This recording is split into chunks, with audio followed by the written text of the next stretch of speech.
Le centre financier de Kinshasa a abrité la deuxième réunion de la Troïka politique, présidée par le ministre des Finances, Doudou Fouambali-Koundé Libotayi, avec la mission staff visite du FMI, conduite par Calixte Aopossi.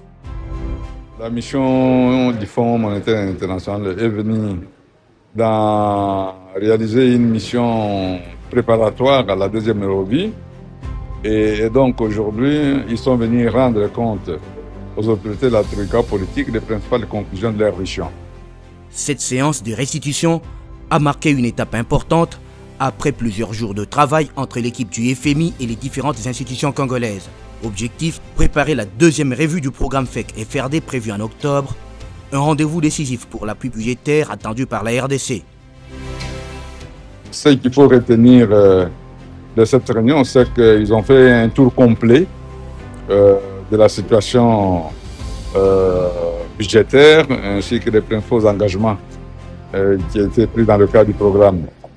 Au cœur des échanges, la nécessité de consolider les réformes engagées, de renforcer la discipline budgétaire et d'améliorer la gouvernance.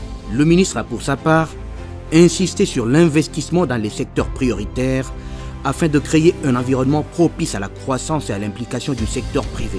Pour sa part, le coordonnateur du comité technique de réforme Félicien Moulenda a souligné des avancées concrètes comme l'orientation du budget 2026 vers l'investissement, l'opérationnalisation de la direction générale du Trésor et de la comptabilité publique, l'ordonnancement effectif des décaissements dans plusieurs ministères pilotes, ainsi que le suivi du dossier SICOMINE, considéré comme stratégique.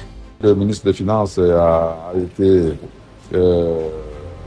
clair qu'effectivement, les ajustements peuvent être envisagés pour rester dans l'enveloppe, mais sans sacrifier les investissements qui sont le gage de la croissance et du progrès. Au-delà des chiffres, cette réunion confirme la volonté du gouvernement congolais de poursuivre un cap de rigueur, d'efficacité et de transparence afin que les réformes mises en œuvre se traduisent en bénéfices directs pour la population.